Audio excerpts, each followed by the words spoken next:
Assalamualaikum warahmatullahi wabarakatuh. Kami dari kelompok 8 ingin mempresentasikan dukungan Malaysia terhadap Palestina. Dan sebelumnya perkenalkan dari saya sendiri, saya Muhammad Farhan dengan akhir NIM 320. Saya Zakira Fitria Maria dengan akhir NIM 324. Saya Wati Saina dengan akhir NIM 325. Saya siswa Lawatan Fili dengan akhir NIM 323. Saya Maulana Asmal Faras dengan akhir NIM 339. Jangan.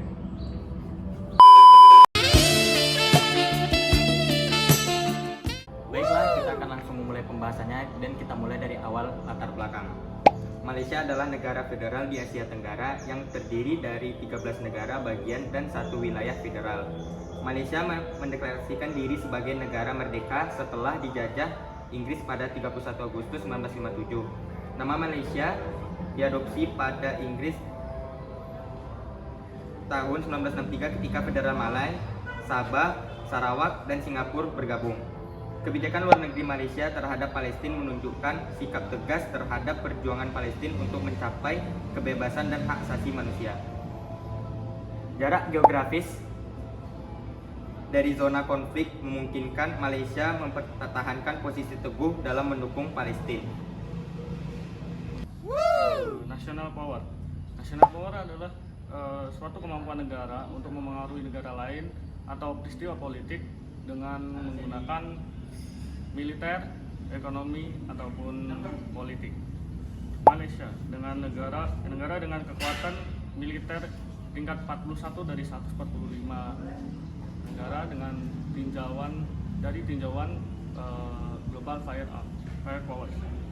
Malaysia memiliki kebijakan untuk mendukung Palestina dalam perjuangan mereka untuk kebebasan dan hak-hak mereka sebagai negara merdeka. Pemerintah Malaysia telah mengambil beberapa langkah untuk mendukung Palestina seperti dengan memberikan bantuan kemanusiaan dan bantuan keuangan.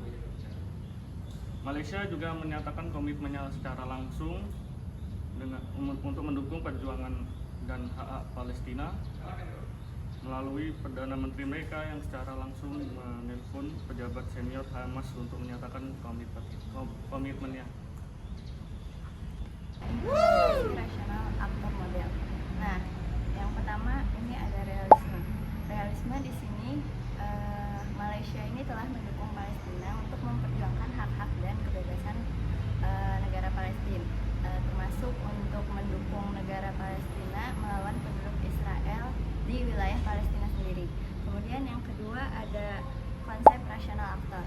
Nah, konsep rasional aktor, Malaysia dalam konsep rasional aktor di sini Malaysia itu memiliki hubungan persaudaraan yang kuat dengan Palestina, dan dukungannya terhadap Palestina ini didasarkan pada komitmennya terhadap prinsip-prinsip agama Islam dan kepeduliannya terhadap kesejahteraan rakyat Palestina. Kemudian yang ketiga ada model aktor rasional. Nah, untuk model ini melibatkan pengambilan keputusan yang rasional yang mempertimbangkan tujuan kebijakan luar negeri dengan mengidentifikasi dan menganalisis berbagai alternatif.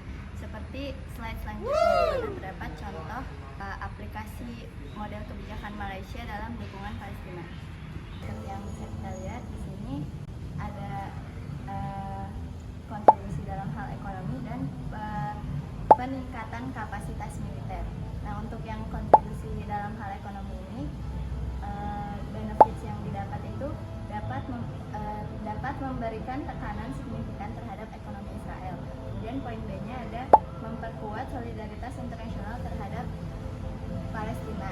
Nah, untuk cost-nya sendiri ini ada kerugian dalam hal perdagangan dan investasi.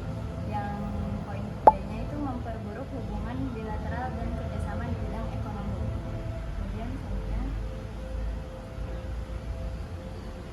sedangkan untuk dalam bidang militer itu ada 2 poin juga.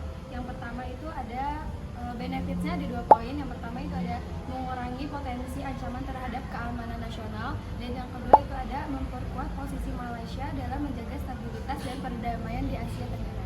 Sedangkan untuk cost-nya itu ada 2 poin juga. Yang pertama itu ada memerlukan biaya yang besar, yang kedua itu memperburuk situasi dan tidak menjamin penyelesaian penyelesaian konflik.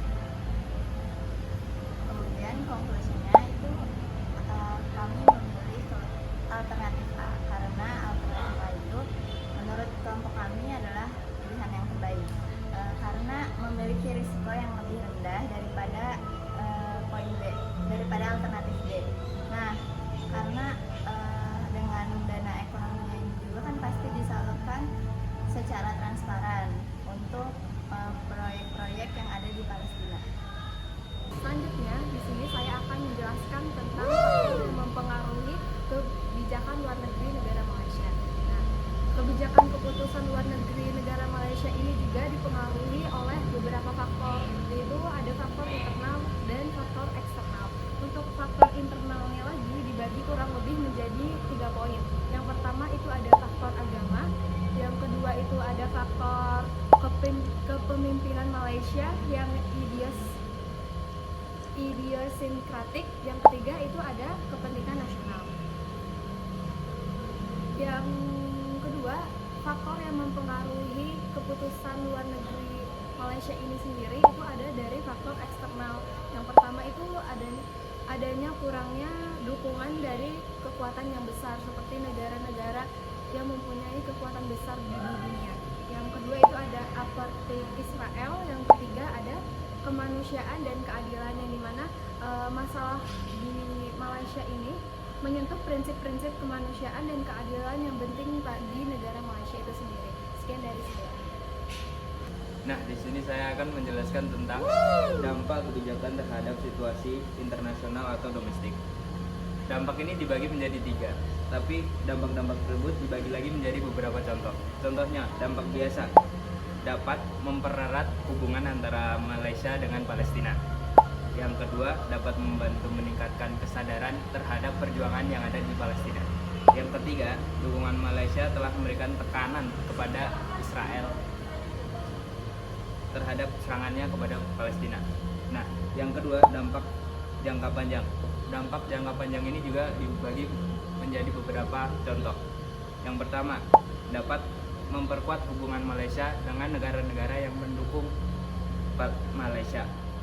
Yang kedua, dapat menimbulkan ketegangan dengan negara-negara yang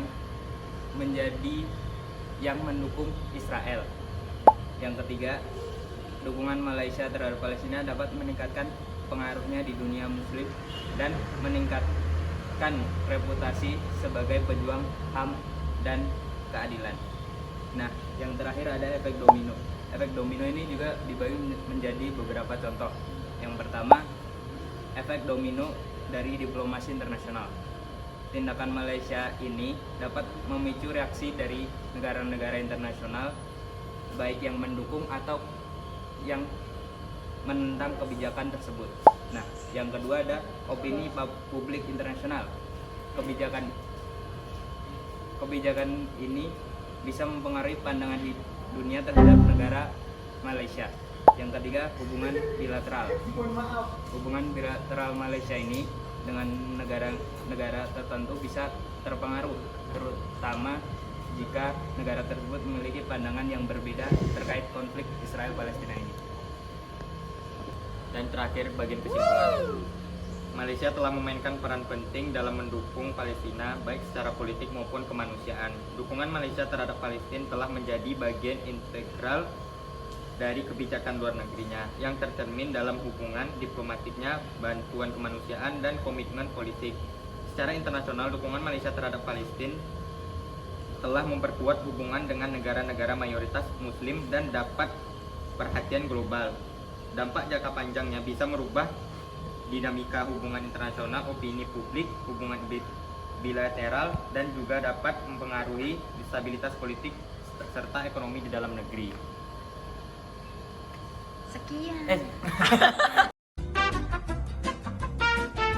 Sekian dari kelompok kami. Wassalamualaikum warahmatullahi wabarakatuh.